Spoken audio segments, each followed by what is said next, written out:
पिंडारी मटियार जे कच्चे वारे इलाइक़े में अणॼातल हथियारबंदनि जी फायरिंग में हिकु ॼणो क़त्ल थी वियो आहे। मटियार जे कच्चे वारे इलाइक़े में हथियारबंदनि जी फायरिंग में हिकु ॼणो क़त्ल थी वियो आहे। अणॼातल हथियारबंदनि जी फायरिंग में हिकु ॼणो क़त्ल थी वियो आहे।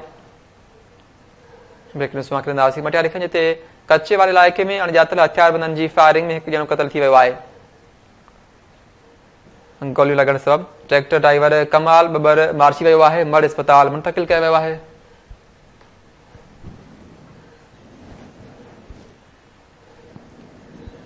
मटियारी जे कच्चे वारे इलाइक़े में अणॼातल हथियारबंदनि जी फायरिंग में हिकु ॼणो क़त्ल थी वियो आहे। फायरिंग में ट्रैक्टर ड्राइवर कमाल बबर मारिजी वियो आहे। मड अस्पताल मुंतक़िल कयो वियो आहे। मटियारी खंज ते कच्चे वारे इलाइक़े में अणॼातल हथियारबंदनि जी फायरिंग में हिकु ॼणो क़त्ल थी वियो आहे। गोलियूं लॻण सबबि ट्रैक्टर ड्राइवर कमाल बबर मारिजी वियो आहे। मड अस्पताल मुंतक़िल कयो वियो आहे।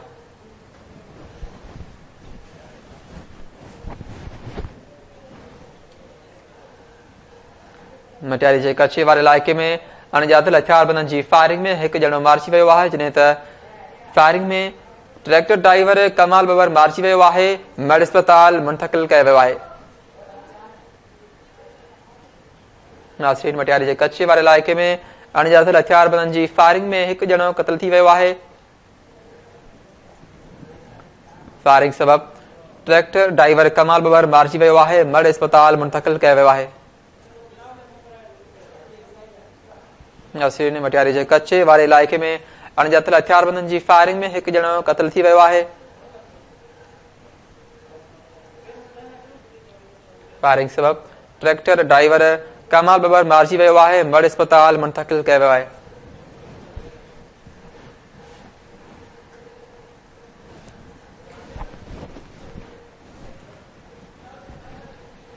नासरीन मटियारी जे कच्चे वारे इलाइक़े में अणॼातल हथियारबंदनि जी फायरिंग में हिकु ॼणो क़त्ल थी वियो आहे।